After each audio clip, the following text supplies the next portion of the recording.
आगामी लोकसभा चुनाव के मद्देनजर अखिलेश यादव ने तैयारी करनी शुरू कर दी है। इस बार अखिलेश यादव भले ही गठबंधन के साथ चुनावी मैदान में उतर रहे हों, लेकिन अपने संगठन को न सिर्फ मजबूत कर रहे हैं बल्कि अपने जमीनी नेताओं की राय को भी शामिल कर रहे हैं। आपको बता दें कि सपा सुप्रीमो अखिलेश यादव एक बार फिर नए गठबंधन के साथ चुनाव में उतरने की तैयारी में हैं। इस बार उन्होंने अपना पार्टनर बीएसपी के बदले कांग्रेस को बनाने का मन बनाया है। अब तक मिल रहे संकेत से तो यही लगता है कि कांग्रेस ही उनकी नई पार्टनर होगी।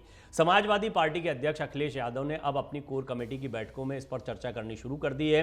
बीजेपी और कांग्रेस मेरे लिए दोनों एक जैसे हैं कहने वाले अखिलेश का हृदय परिवर्तन होने लगा है। सबसे बड़ी बात यह है कि अब संभावित गठबंधन के लिहाज से वो रणनीति बनाने के मूड में हैं। इसके साथ ही उन्होंने अपनी पार्टी के महत्वपूर्ण नेताओं का मूड भी टटोलना शुरू कर दिया है।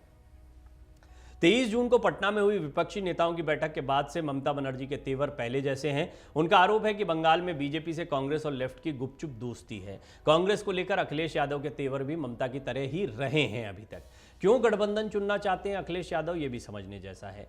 पटना में हुई प्रेस कॉन्फ्रेंस में ममता ने अखिलेश को अखिलेश भाई कहकर संबोधित किया था। विपक्ष की बैठक के बाद से ममता के तेवर गर्म हैं, पर अखिलेश नरम पड़ गए हैं। उन्होंने ये मान लिया है कि आम चुनाव में बीजेपी को रोकने के लिए गठबंधन जरूरी है। बिना गठबंधन के चुनाव में गए तो फायदा बीजेपी का ही होगा। गठबंधन के पिछले सारे अनुभव अखिलेश के लिए बड़े खट्टे रहे हैं। इसके बावजूद बड़ी लड़ाई को देखते हुए उन्होंने समझौते का कड़वा घूंट फिर से पीने का तय किया है। उससे पहले अखिलेश ने समाजवादी पार्टी के जिम्मेदार नेताओं का फीडबैक लेना शुरू कर दिया है। गठबंधन पर नेताओं के मन की बात जानने के लिए अखिलेश यादव ने बैठकों का दौर शुरू कर दिया है। शुरुआत हुई है आजमगढ़ से। यहां से वो खुद और उनके पिता मुलायम सिंह यादव सांसद रह चुके हैं। आजमगढ़ को समाजवादियों का गढ़ कहा जाता है। इस बैठक में आजमगढ़ लोकसभा क्षेत्र से पार्टी के करीब 100 नेताओं को बुलाया गया था। अखिलेश ने पहले तो अगले लोकसभा चुनाव की तैयारी को लेकर चर्चा की। बूथ कमेटी बनाने से लेकर कार्यकर्ताओं की ट्रेनिंग और वोटर लिस्ट पर मंथन हुआ। पिछला चुनाव हम क्यों हारे, इस पर भी खूब माथापच्ची हुई है। आजमगढ़ सीट पर कैसे सपा को हार मिली थी, ये भी नहीं भूला जा सकता है। और यहाँ पर बहुजन समाज पार्टी, बीजेपी और सपा की टक्कर देखने को मिली थी। यानी बहुजन समाज पार्टी भी बीजेपी की तरह समाजवादी पार्टी के लिए एक बड़ी चुनौती दिखाई पड़ती है। और ऐसी सीटों पर जहाँ पर वो खुद जीत नहीं सकती, लेकिन समाजवादी पार्टी को हार का स्वाद चखा सकती है। आपको बता दें कि अखिलेश यादव के संसद से इस्तीफे के बाद यहाँ पिछले साल यानी आजमगढ़ में लोकसभा चुनाव हुए थे, उपचुनाव हुए थे, जिसमें बीजेपी ने समाजवादी पार्टी के उम्मीदवार को हरा दिया था। निरहुआ जीत गए थे। ये हार अखिलेश के लिए व्यक्तिगत झटका था, क्योंकि उन्होंने अपने चचेरे भाई धर्मेंद्र यादव को टिकट दिया था। बीएसपी उम्मीदवार के कारण जो गुड्डू जमाली थे, विपक्षी वोटों का बंटवारा हुआ। 2.5 लाख से ऊपर वोट मिले थे तीनों उम्मीदवारों को। तो आप अंदाजा लगा सकते हैं कितना दिलचस्प मुकाबला यहां पर रहा होगा। लेकिन समाजवादी पार्टी को हार मिली। बैठक में इसी बात को सबने हार का कारण बताया। अखिलेश यादव ने यहीं से अपनी बात आगे बढ़ा दी। उन्होंने मीटिंग में कहा कि अगर बीजेपी के खिलाफ हम विपक्ष के वोट को बंटने से रोक देंगे तो हमारा काम हो जाएगा। समाजवादी पार्टी पहले से राष्ट्रीय लोकदल के साथ गठबंधन में है। इस बार इस गठबंधन में कांग्रेस के भी शामिल होने की संभावनाएं बढ़ती जा रही हैं। अखिलेश के करीबी नेता ने गठबंधन को लेकर बड़ी जानकारी दी है। उन्होंने बताया कि जो सीटें कांग्रेस को मिल सकती हैं, उनको छोड़कर बाकी लोकसभा क्षेत्रों के नेताओं की मीटिंग बुलाने का फैसला हुआ है। आजमगढ़ की बैठक इसी सिलसिले में हुई। पटना में विपक्षी नेताओं की बैठक से लौटने के बाद अखिलेश यादव की पहली मीटिंग रही। पिछली बार जो गठबंधन वाली सीटें थी, उन पर भी सपा चुनाव लड़ेगी।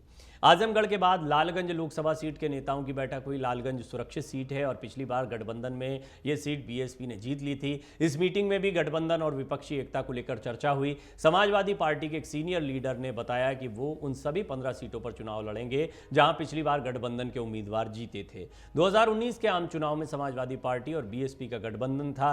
5 सीटों पर समाजवादी पार्टी और 10 सीटों पर बीएसपी की जीत हुई थी। उस चुनाव में कांग्रेस के सिर्फ एक सीट कांग्रेस को मिली थी, रायबरेली की। सोनिया गांधी जीती थी। यहां से अमेठी तक हार गई थी कांग्रेस।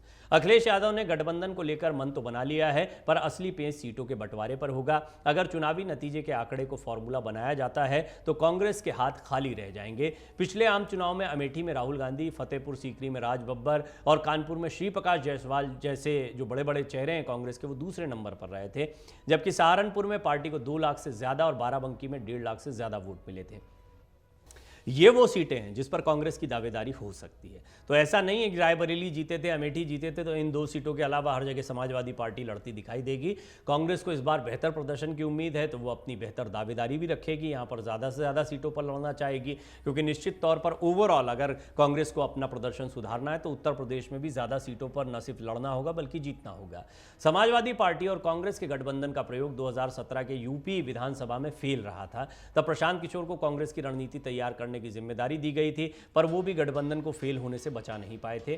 क्या इस बार राहुल गांधी और अखिलेश यादव की दोस्ती बीजेपी के विजय अभियान को रोक पाएगी? आपको क्या लगता है? अपनी राय जरूर रखें। अमर उजाला अब आपके टीवी पर भी।